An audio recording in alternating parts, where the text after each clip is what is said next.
제가 두 아이를 키우면서 저희 아이들이 아주 어릴 때부터 함께 했던 그 놀이 중에 하나가 퍼즐 놀이였습니다. 아이들이 아주 어릴 때는 아주 단순한 퍼즐 놀이요, 5조각, 10조각, 20조각 정도의 퍼즐 놀이를 했었고요. 애들이 조금 커지면서 제 기억으로는 100피스, 우리 100조각으로 되어 있고 200조각으로 되어 있는 우리 퍼즐 게임을 우리 아이들과 함께 맞춘 기억이 납니다. 제가 이 퍼즐 이야기를 하면서 궁금해서 인터넷으로 한번 찾아봤는데요, 가장 많은 조각으로 된 퍼즐 게임이 여러분 놀랍게도 4320피스로 되어 있는 퍼즐 게임이 있더라고요. 기록에 의하면 덴마크에 있는 한 아이가 혼자서 이것을 완성을 했는데요, 기록상으로는 460시간, 아마 중간에 잠도 자고 밥도 먹는 시간을 포함해서 이 4320피스를 혼자서 조립을 하는데, 모두 제자리에 피스를 놓는데 460시간이 걸렸다라고 그렇게 이야기를 합니다. 아마 퍼즐 놀이를 해보신 분들은 퍼즐이 많을수록 이것이 얼마나 힘든 놀이인 것을, 또 신경을 써야 하는 놀이라는 것을 아마 잘 아실 것 같습니다. 그럼에도 불구하고 과정은 쉽지 않지만 모든 퍼즐이 제자리에 모였을 때는 이 퍼즐 한 조각 한 조각이 보여줄 수 없는 퍼즐 전체가 제자리에 모여서 제자리에 있을 때 비로소 드러나는 아름다운 그림을 볼 수 있는, 아마 그 즐거움이 조금 힘들면서도 퍼즐 게임을 하는 이유가 아닌가 생각해 봅니다. 여러분, 이 퍼즐 놀이를 가만히 생각해 보시면 바울 사도가 서신서에서 이야기하는 공동체의 원리와, 영적인 원리와 굉장히 많이 닮았습니다. 오늘 이 자리에 예배하러 나온 저와 여러분들은 어쩌면 이 퍼즐 놀이에 등장하는 퍼즐 한 조각 한 조각 같은 사람들이 아닌가 생각해 봅니다. 성경은 우리 모두에게 각자 다른 모양을 가지고 있고 독특함을 가지고 있고 각자 다른 은사와 재능이 주어졌다라고 그렇게 이야기를 합니다. 그래서 성경은 우리를 공장에서 찍어내는 똑같은 제품이 아니라 하나님이 한 사람 한 사람을 다르게 만드는 하나님의 작품이라고 이야기합니다. 작품이라는 의미는 이 세상에 단 하나밖에 존재하지 않는다라는 그런 의미가 됩니다. 서로 다르니 비교할 것도 없습니다. 서로 다르니 경쟁할 것도 없고요, 서로 다르니 잘난 척할 것도 없고, 서로 다르니 주눅들 것도 없는 것이 하나님이 만드신, 창조하신 한 사람 한 사람, 서로 다른 모양을 가지고 있는 퍼즐 같은 존재가 바로 우리들입니다. 그러나 여러분, 퍼즐 놀이가 어떤 놀이라는 것을 기억하신다면 우리가 반드시 기억해야 할 것 한 가지는, 우리 한 사람 한 사람 퍼즐 한 조각으로는 하나님의 진리와 선하심과 아름다움을 온전하게 드러낼 수 없다라는 것입니다. 성경에 의하면 각각 다른 모양과 은사와 재능을 가진 한 조각 퍼즐 같은 우리들이 주님을 머리로 해서 하나 되게 하시는 성령님 안에서, 공동체 안에서 우리가 각자 있어야 할 그 자리에 놓여진다면, 공동체 모두가 각자 있는 자리에 놓여졌을 때 한 명이 보여줄 수 없는, 공동체 전체가 보여줄 수 있는, 공동체 전체가 보여줄 수 있는 그런 아름다운 진리의 그림, 하나님 나라의 아름다운 그림이 그렇게 드러날 수 있다는 것입니다. 오늘은 우리 골로새서 마지막 본문의 말씀입니다. 우리는 지난 몇 주 동안 우리 부활절 이후에 그렇다면 우리는 어떻게 살아야 하는지, 주님의 부활을 경험하고 발견한 우리들이 어떻게 살아야 하는지, 우리 골로새서의 말씀을 통해 Rethink Jesus Christ라는 주제로 지난 4주 동안 함께 은혜를 나누었습니다. 그리고 오늘은 이 시리즈의 마지막 말씀입니다. 오늘 말씀을 읽어보니 여러분, 수많은 사람들이 등장하고 있다는 것을 아마 여러분 발견하셨을 것 같습니다. 마치 우리 아름다운 그림을 구성하는 여러 퍼즐의 한 조각 조각 같은 사람들이 등장을 합니다. 이들 한 사람 한 사람이 그냥 바울이 언급하는 것이 아니라 바울의 선교에 함께 동력을 하는 사람들이고요, 이 선교의 동력을 통해서 하나님의 선교, 하나님의 나라를 이 땅에 드러내는 한 조각 조각 같은 사람들로 바울은 이 사람들을 소개합니다.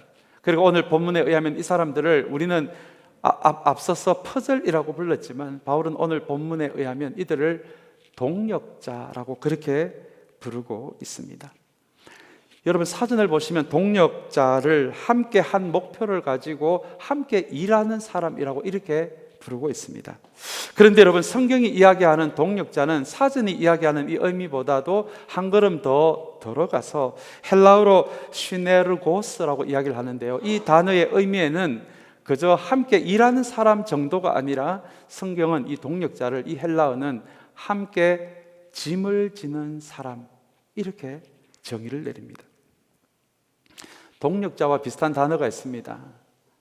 우리 비즈니스 세계에서 동업자라는 단어가 아마 좀 비슷한 단어가 될 것 같습니다. 비즈니스를 통해서 함께 물질적인 이익을 나누기 위해, 함께 하고 함께 나누기 위해 함께 하는 사람들을 동업자라고 이야기를 합니다. 그러나 여러분, 이 동업과 성경이 이야기하는 동력은 굉장히 의미가 다릅니다. 대개 동업은 경제적인 손실이 오거나 위기가 오면은 이 동업의 관계는 깨어지기가 쉽습니다. 그러나 성경이 이야기하는 동력자는 함께 이익을 나누는 사람들이 아니라 하나님 나라를 위해 함께 짐을 지는 사람들이라는 것을 우리가 기억한다면 좀 공동체에 어려움이 온다고 해서 그 관계가 깨어지지 않습니다. 조금 내가 손해를 봤다고 해서 동력에서 멀어지지 않습니다. 왜냐하면 성경이 이야기하는 동력은 함께 이익을 나누는 사람이 아니라 함께 짐을 지는 사람, 한 걸음 더 나아가서 함께 멍에를 지는 사람, 이것이 성경에 나오는 이 동력자의 의미입니다. 하나님 나라라는 이 아름다운 그림을, 이 진리의 아름다움을, 선하심의 아름다움을, 하나님의 복음의 아름다움을 이 땅에 온전한 완성된 그림으로 보여주기 위해 함께 짐을 지는 사람들, 때로는 기쁘게 함께 손해를 보는 사람들, 함께 멍에를 지는 사람들, 높낮이가 없이요, 높낮이가 없이 그 사람들을 성경은 동력자라고 이야기를 합니다. 우리는, 제가 가끔은 드리는 말씀입니다. 저는 교인이라는 말보다도 믿음의 식구라는 말을 더 좋아한다라고, 더 절거히 쓴다라고 말씀을 드렸습니다. 그런데 여러분, 성경이 이야기하는 우리 교회 공동체를 향한 하나의 목표가 있는데요, 몇 가지의 목표가 있는데요, 그 중에 하나가 우리 모두가 믿음의 식구요, 우리 쇼핑몰에서 서로 스쳐 지나가는 그런 사람들이 아니라 서로를 책임지는 식구가 될 뿐만 아니라 성경이 교회 공동체에 가지고 있는 또 다른 우리 목표 가운데 하나는 동력자가 되는 것입니다. 그저 예배만 드리고 집에 가는 것이 아니라 내 건강이 허락된다면, 내 상황이 허락된다면 이 교회 안에서 조그만 봉사의 영역, 섬김의 영역, 혹은 육체적으로 그것이 감당하기 힘들다면 기도로도 내가 협력을 한다면, 사랑하는 여러분, 그것이 마치 퍼즐 하나가 자기의 놓여야 하는 그 위치에 놓여지는 것처럼 우리가 예배와 함께 그런 섬김의 자리에까지도 나아갈 수 있다면, 아니면 기도로도 협력할 수 있다면, 그것을 통해서 우리 모두는 하나님 나라의 아름다움을 이 땅에 드러내기 위한, 우리 믿음의 식구들은 서로에게, 그리고 하나님에 대해 동력자라고 하는 것이 여러분 성경이 이야기하고 있는 교회 공동체의 의미입니다. 오늘 좀 퍼즐 이야기, 우리 동력의 이야기를 오늘 골로새서 마지막 말씀에서 나눌 텐데요, 사랑하는 여러분, 이 말씀을 통해 오늘 이 일부 예배에 나오신 저와 여러분, 다시 한번 우리 모두는 하나님이 동력자로, 하나님 나라를 위해서 동력자로, 우리의 나이가 어떻든지, 건강이 어떻든지, 우리의 모양이 어떻든지, 사이즈가 어떻든지 상관없이 하나님께서 우리에게 주신 모양대로, 은사대로 작은 퍼즐이 되어서 우리 참사랑교회 한 부분, 여러분만이 지킬 수 있는, 여러분만이 채울 수 있는 그 자리를 채우게 될 때에 하나님 나라가 이 땅에 온전히 드러나는 그런 동력자로 하나님께서 우리를 불러주셨다는 것을 기억하는 우리 모두가 되시기를 간절히 소망합니다.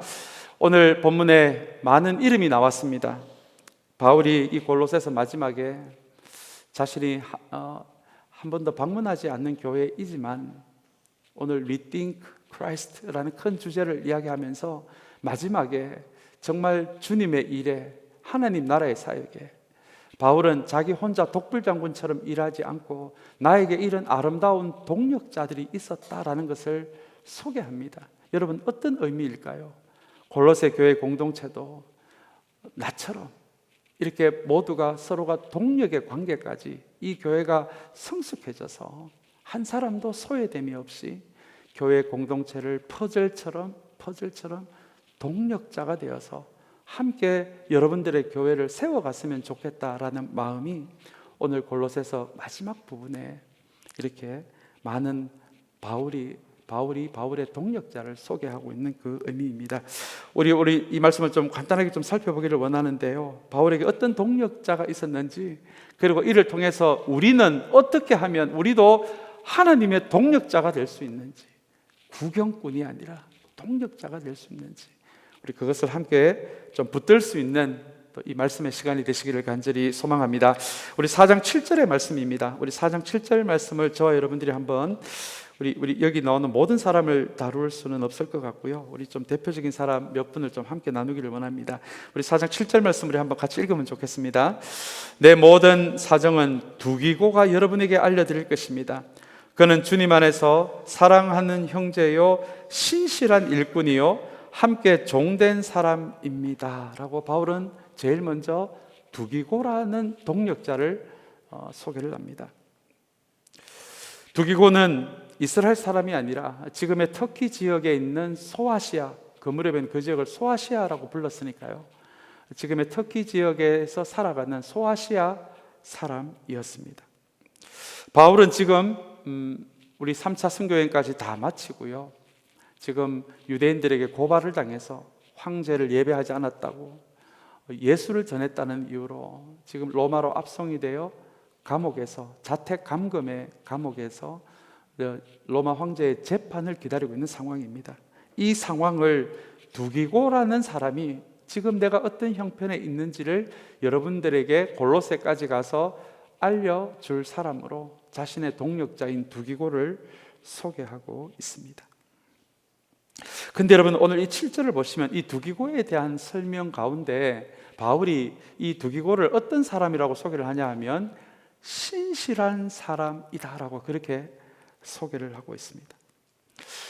여러분, 우리는 어떻게 하나님의 동력자가 될 수 있을까요? 하나님의 일에, 지금도 하나님은 이 세상에서 일하시고 계시는데 그 하나님을 구경하는 구경꾼이 아니라 동력자가 될 수 있을까요? 그 첫 번째 단서가 되는 말이 바로 7절에 나오는 신실이라는 단어입니다. 여러분, 신실이 무엇입니까? 신실은 변하지 않는 것을 의미합니다. 예수님이 십자가에 달려 돌아가시는 그 자리에 대부분의 제자들은 두려워서 도망을 갔습니다. 그러나 주님이 십자가에 못 박히는 그 자리에 끝까지 그 자리에 함께한 여성들이 있었죠. 우리가 잘 아는 마리아, 또 막달라 마리아도 있었고요, 살로메라는 여성도 있었습니다. 이렇게 주님을 따르되 끝까지 따라가는 것, 십자가의 자리까지 따라가는 것, 여러분, 그것을 성경은 신실이라고 이야기합니다. 또한 구약은 이 신실함을 하나님의 성품으로 그렇게 이야기를 하기도 합니다. 내 기분 따라, 감정 따라, 상황 따라 그때 변하는 것이 아니라 끝까지 그 한 모습을 유지하는 것, 그 일관성을 가지고 있는 것, 그것을 하나님의 성품으로 이야기할 뿐만 아니라 오늘 이 두기고를 이야기하면서, 자신의 동력자를 이야기하면서 바울은 특별히 두기고가 신실한 사람이었다는 것을 기억하면서 이 두기고를 신실한 사람이다 라고 그렇게 소개를 하고 있습니다. 사랑하는 여러분, 만약에요 우리 하나님이 신실한 분이 아니시라면 우리에게 어떤 일이 벌어질 수 있는지를 여러분 생각해 보신 적이 있습니까?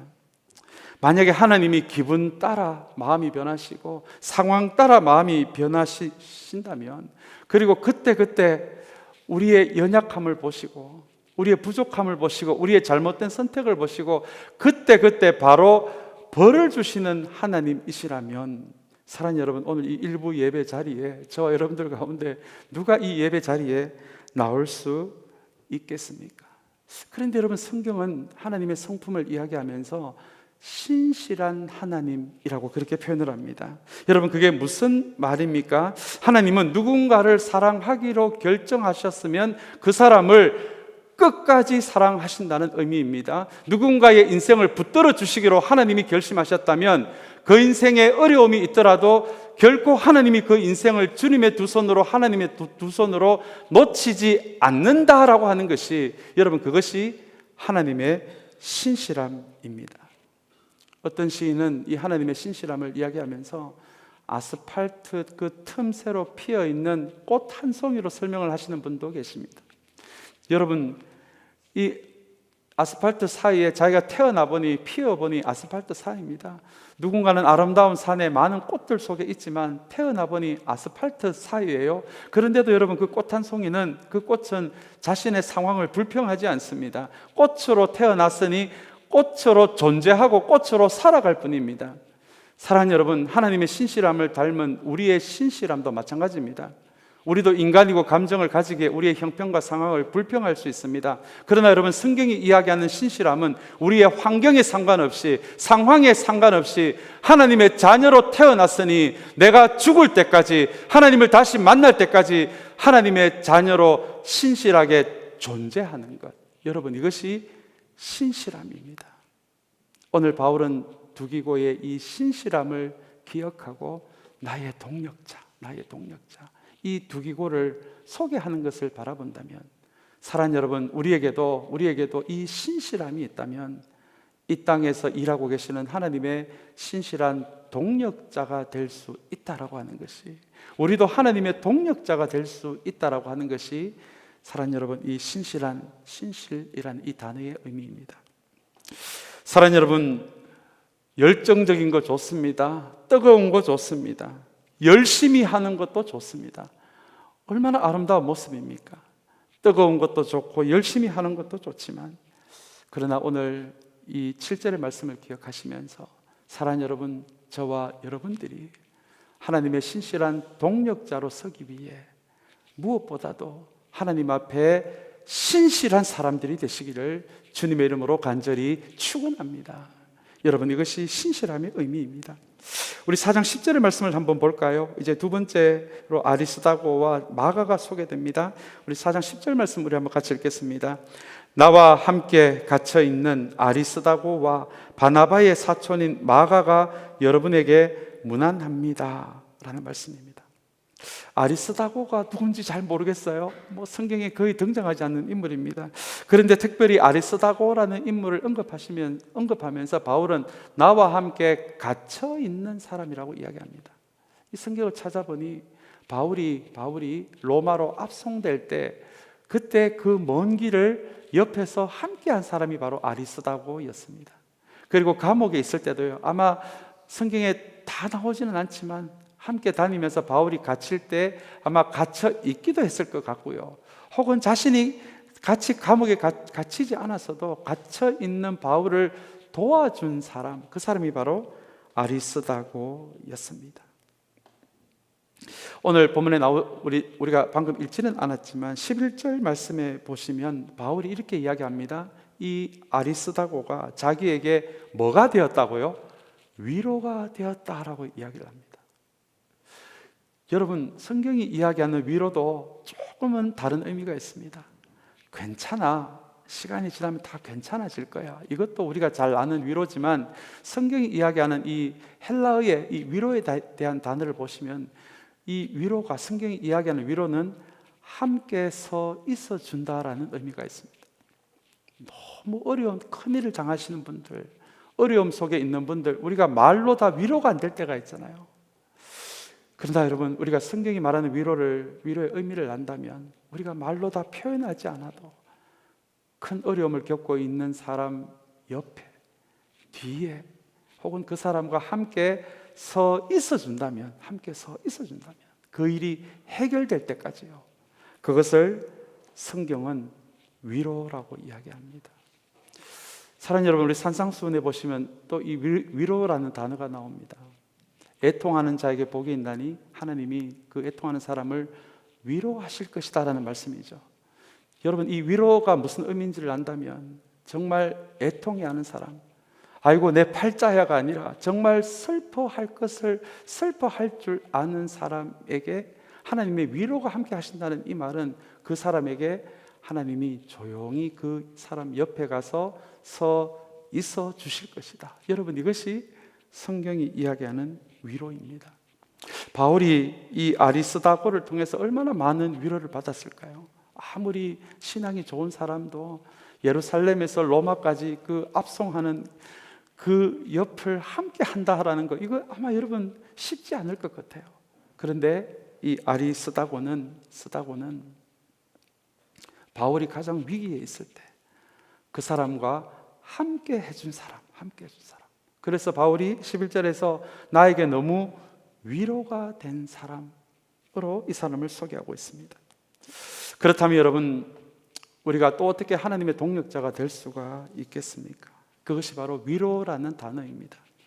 특별히 사복음서에서는 정말 힘든 삶을 살아가고 있는 사람과 함께 해주는 것이, 그리고 그 사람에게 무엇인가 해주는 것이, 주님은 이렇게 말씀하십니다. 곧 나에게 한 것이다 라고 말씀을 하십니다.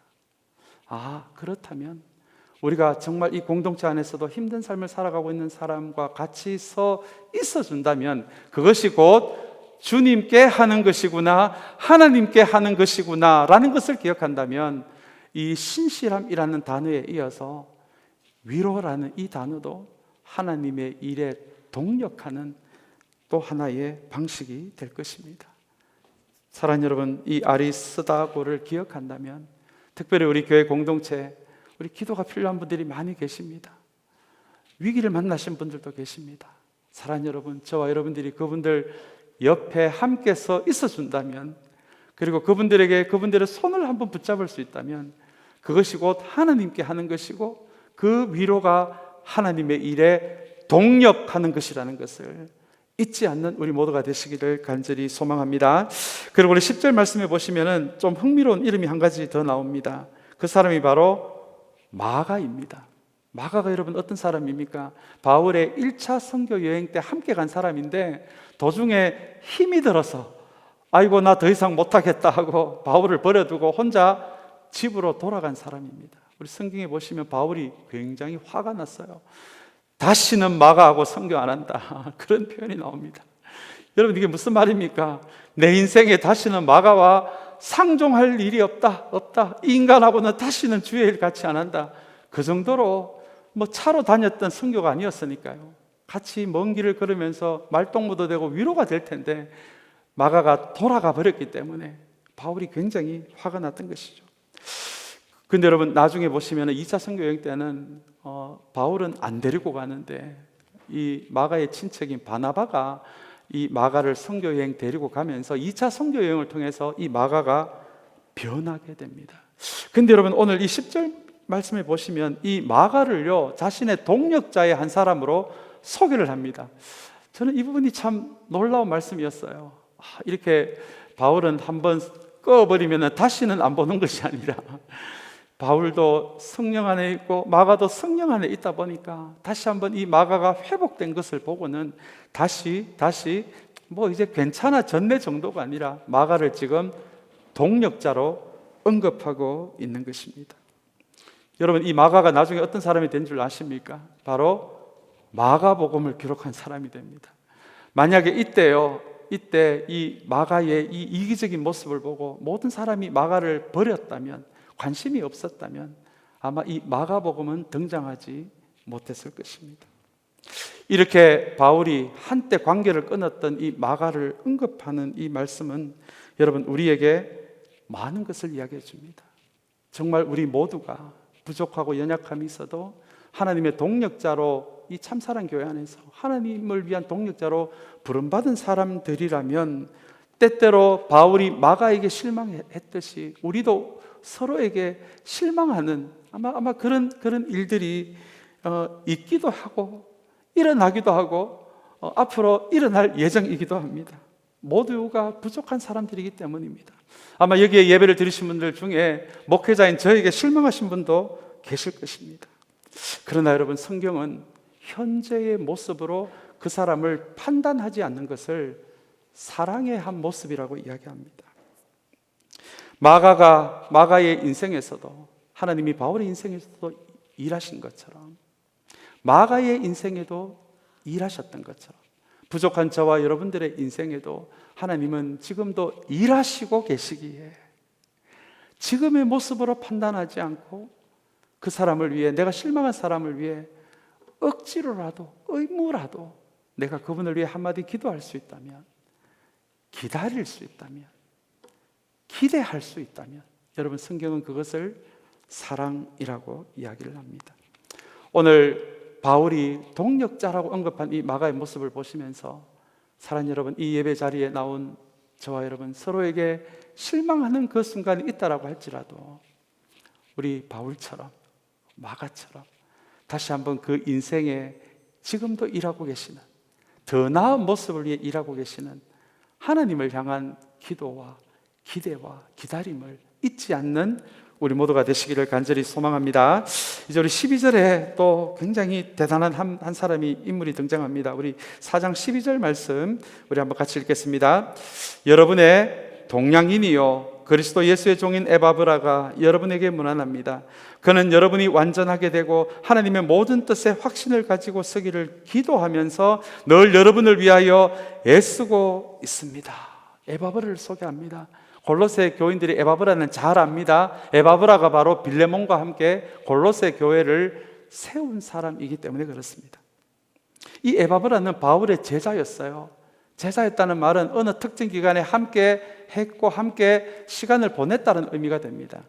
아마 바울은 이 에바브라가 평소에 어떻게 살아가는지를 바로 옆에서 보았을 것입니다. 특별히 오늘 에바브라를 언급하면서 바울은 기도를 언급을 해요. 에바브라하고 함께 시간을 보낼 때 에바브라는 늘 기도하는 사람이었다라는 것을 기억하면서 오늘 자신의 동력자를 소개하면서 에바브라를 이야기하고, 그리고 오늘 12절 말씀해 보시면 기도에 대해 이야기를 합니다. 이 기도라는 단어가 또 우리가 어떻게 하나님의 일에 동력할 수 있는지를 보여주는 단어입니다. 여러분 특별히 우리 12절을 보시면 여러분이 우리 골로새 교회가 교인 공동체가 완전하게 되고 하나님의 모든 뜻에 확신을 가지고 서기를 당신들 교회를 창립한 에바브라가 기도하고 있다라고 이야기합니다. 여러분 이것은 바로 이 완전하게 되고 하나님 뜻에 확신을 가진다, 이것을 우리는 성숙이라고 말할 수 있을 것 같아요. 여러분들의 교회의 창립자인 이 에바브라가 지금도 여러분들의 신앙의 성숙을 위해서 지금도 기도하고 있다. 바울은 그렇게 이야기를 합니다. 그러면 어떻게 기도하고 있을까요? 우리 다시 12절 말씀해 보시면 늘 여러분을 위하여라는 표현이 나옵니다. 늘요, 늘은 always입니다. 신실하게요, 규칙적으로 생각날 때만이 아니라 매일 시간을 정해놓고, 아마 바울이 이 에바브라와 함께 시간을 보내면서 이 에바브라가 그렇게 기도하고 있다는 것을 아마 보았을 것입니다. 그래서 늘이라는 표현을 씁니다. 그리고 여러분을 위하여 그냥 기도하고 있는 것이 아니라 또 어떻게 해요? 애쓰고 있다. 기도에 정말 이 에바브라가 하나님께 드릴 수 있는 모든 마음과 정성을 담아서 너희 교회를 위해 기도하고 있다. 이것이 애쓰면서 하는 기도의 의미입니다. 제가 개인적으로 기도에 대한 책을 볼 때 우리 마틴 루터가 쓴 기도에 대한 책을, 우리 큰 책은 아니지만 제가 가끔 참고하기도 합니다. 우리 이 책에 보시면은 그 파이트 디트리라고 하는 마틴 루터의 친구가 마틴 루터가 평소에 기도하는 것을 보고 기록한 내용이 있는데요. 제가 한번 읽어드리겠습니다. 적어도 3시간 이상 마틴 루터가 기도하지 않는 날이 없었다. 한참 일해야 하는 시간이라도 마찬가지였다. 내가 그의 기도를 들어본 적이 있었다. 그런데 한마디 한마디가 어찌나 신실하든지 하나님 앞에 서서 아뢰듯 지극히 경건하게, 그리고 아버지나 친구와 대화하듯 소망을 품고 진실하게 마틴 루터는 항상 기도하는 사람이었다라고 그렇게 소개를 합니다. 여러분 잘 아시는 대로 마틴 루터는 종교를 개혁한 사람입니다. 그런데 여러분, 이 엄청난 종교개혁이라는, 그리고 그 다음에 우리 우리 개신교회가 세워지고 교회를 세워가는 그 모든 것을 이 마틴 루터가 경험하면서 이것은 나의 능력과 나의 개인기로 이게 되어지는 것이 아니라 이것은 하나님의 능력과 하나님의 은혜가 없으면 될 수 없는 일이기에 기도를 통해, 기도가 하나님의 능력과 은혜가 흘러나오는 통로가 되기에 그래서 나는 기도할 수밖에 없다. 이것이 여러분 마틴 루터의 기도에 대한 이야기입니다. 참 이 부분이 중요하더라고요. 우리가 기도하지 않으면 사랑 여러분, 우리 교회 섬김을 가만히 보시면 결국은 개인기가 됩니다. 내가 얼마나 이걸 잘하는지, 얼마나 탁월하게 할 수 있는지를 보여주는 개인기가 될 위험이 얼마나 큰지 모릅니다. 그러나 여러분, 우리 목회자를 포함해서요, 우리가 기도하기 시작할 때, 우리 교인들이 기도하기 시작할 때 참사랑 교회를 향한 섬김은 우리의 개인기가 아니라 저와 여러분들의 기도를 통해서 하나님의 능력과 은혜가 흘러 들어올 수 있는 통로가 되는 것이, 여러분, 그것이 기도이고요. 그래서 기도는 하나님이 하시는 일의 동력이 되는 것입니다. 여러분, 이것이 기도가 가지고 있는 굉장히 중요한 의미입니다. 만약에 저와 여러분이 기도하지 않고 교회를 하잖아요. 여러분, 우리 목회자도 마찬가지입니다. 기도하지 않고 말씀 준비하고 사역을 하잖아요. 결국은 마침내 들여다보면 여러분, 그것은 개인기에 불과합니다. 참 무서운 이야기입니다. 여러분들도 마찬가지입니다. 그래서 기도 없는 섬김, 기도 없는 사역이 그렇게 무서운 것입니다.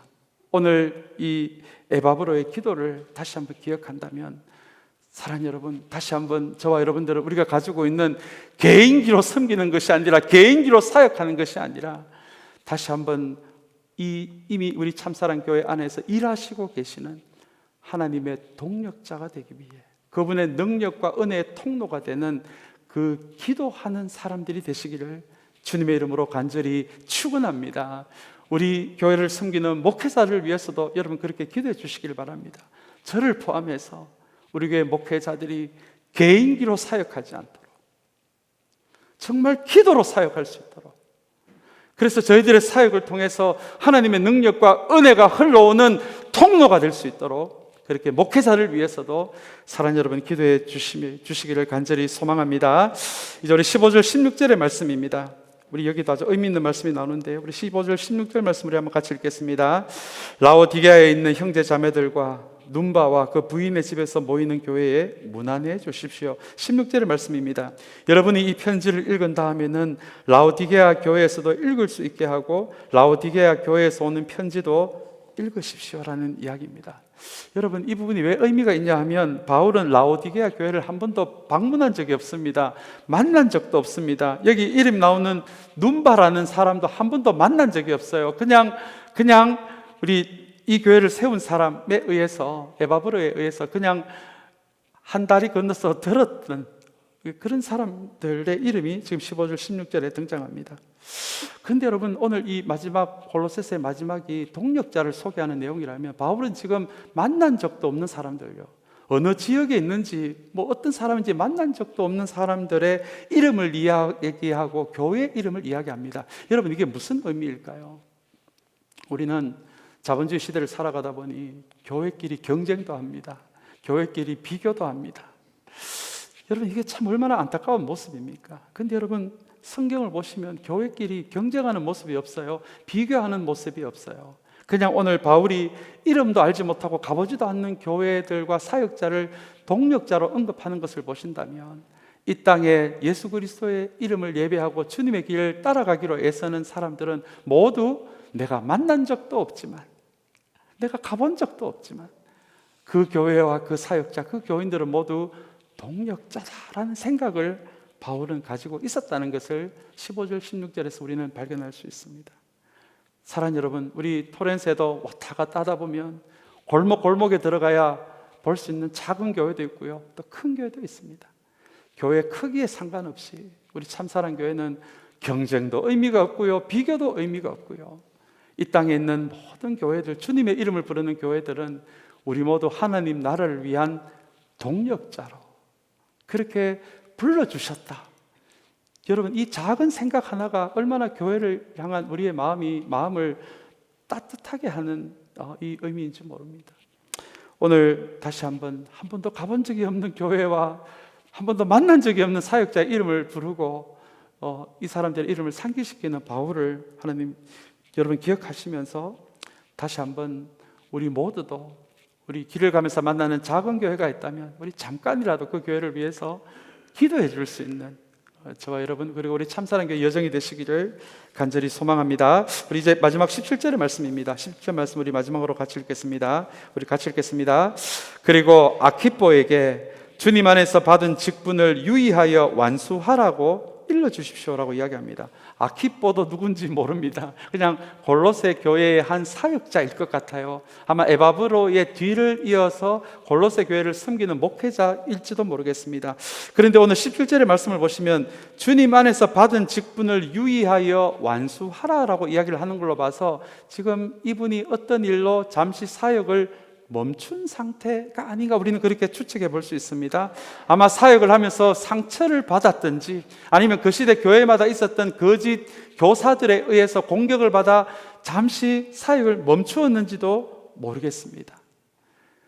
바울은 바울의 마지막 편지에서 이 아키뽀라는 사역자의 이름을 기억하면서 그분에게 직분을 완수하라고 그렇게 좀 일러주십시오라고 부탁을 합니다. 주님께서 주신 사역이 아닙니까? 주님께서 불러주신 사역이 아닙니까? 어떤 일로 잠시 멈출 수는 있지만 주저앉지 말라고 사역을 그만두지 말라는 바울의 마음이 담겨져 있는 것이 17절의 말씀의 의미입니다.